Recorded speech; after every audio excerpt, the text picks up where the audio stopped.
piece of information that will probably only be useful for the next test. Get out your notebooks, unless you forgot one. Remember how to begin with. Borrow a sheet of paper from the person who always seems to have their notebook. Now be quiet. You know, that instinctive behavior trait that comes so naturally to teenagers. Now sit still. Focus. Don't think about elephants. I said don't.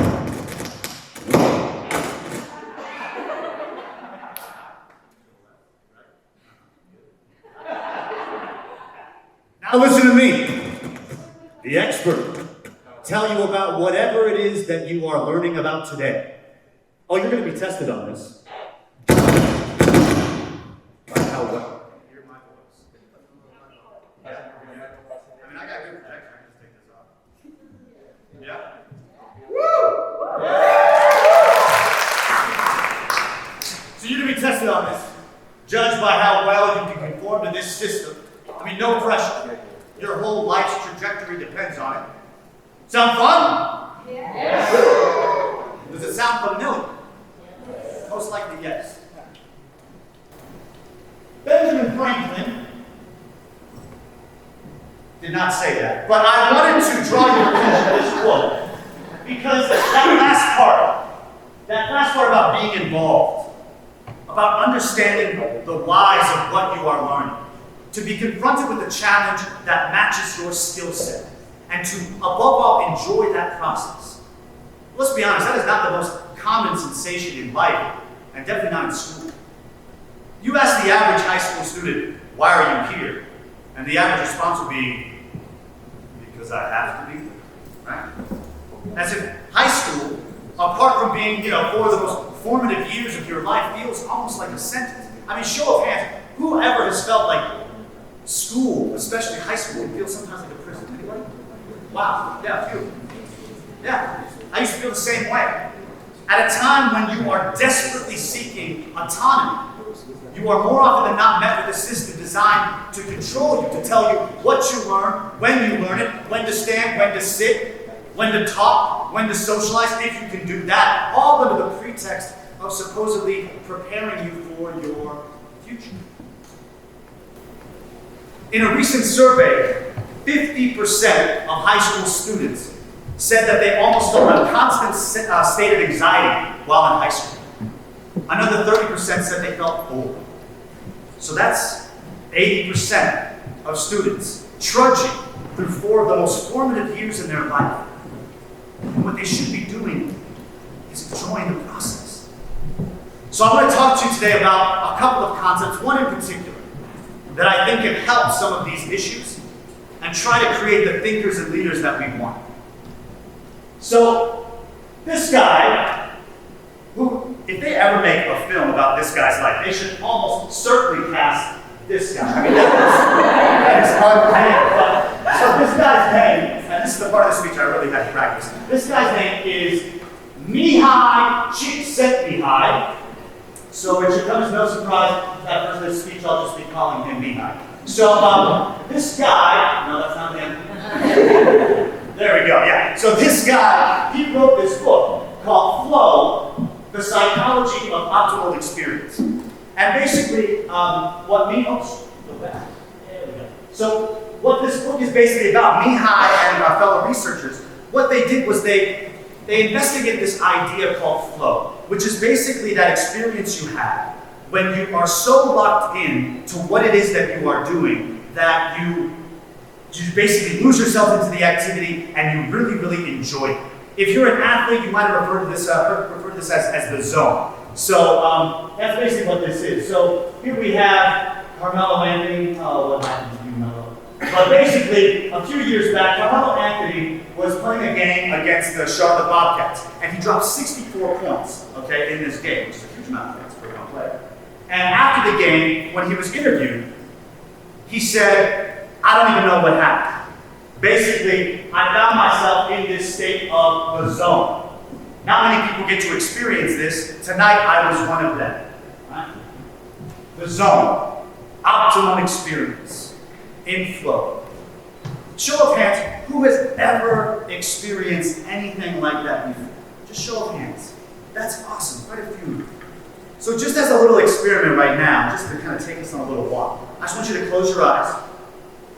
Close your eyes, and I want you to just think back to what you were doing when you experienced your own state of flow. Maybe you were painting a picture. Maybe you were playing a sport. Maybe you were solving a particularly difficult math problem. Try and see yourself there again. Try to see those circumstances. Maybe time sped up, maybe it slowed down. Maybe the room starts to fade away. Every stroke of that brush feels aligned and true. The flick of your wrist as you make that game-winning shot feels perfectly aligned. The answer to that question appears out of the noise. And then it's gone. Fleeting, confounding, but inspiring. Now open your eyes. Now think of where we are right now.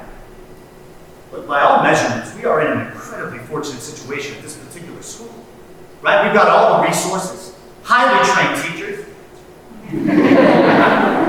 But if you ask the average student, when was the last time that you were met with a challenge within these walls that was perfectly suited to your skill level, that made you lose yourself in the activity, and when you enjoyed that process, truly enjoyed it? What answers will you get? Was it a day ago? Was it a week ago? Was it a month? Was it long? So, a lot of these ideas can best be encapsulated with this graph. This is pretty simple to understand. So, through research, Lehigh and the other researchers found that there was a direct correlation between skill level and challenge level. So basically what that means is that if you set the challenge too high and the skill level is too low, then anxiety kicks in. Opposite way around, then you're bored. Right there in the middle. Right? Constantly rising as your skill level accelerates and grows is where we find our flow. Okay? That's where we want to be. But think back to those surveys. How many high school students felt anxious? How many felt bored? Now, look, I'm not trying to stand up here and claim that most teachers within these buildings and every other school aren't constantly trying to invent lessons and curriculum that try to alleviate boredom and relieve anxiety, but I would argue that the system itself, with its non-negotiables, with its standardization, right, flies in the face of these concepts. And so basically what I'm saying is that we're stuck a little bit in the past. School operates today the same way that it has for hundreds of years. I mean, we still organize students by age, right? Then we bounce them from class to class to class to class with, little consistency in pedagogy, style, content. We all know that we're facing this brave new world with untold new challenges, from automation to climate change. So why isn't our curriculum development and why aren't philosophies of education moving at the same rate? I mean, look, I'm 36 years old, and literally nothing is produced or thought of the same way that it was when I was a kid. I mean, you name the industry, the product, and it's either been completely revolutionized or has ceased to exist. But when we think about education, of how we design curriculum, we're stuck in the past. And Albert Einstein said the definition of insanity is doing the same thing over and over again and expecting different results. Except he didn't say that. Really, don't try to find quotes on the internet. They are so misappropriated. But the idea is there, right? We want to create these new, free-thinking individuals. We've got to find another system, or a better system, that treats students as individuals, right? Understands where their skill level is at, designs lessons that challenge that skill level, to keep them in a flow state, so that they are constantly learning, but most of all, that they enjoy that process.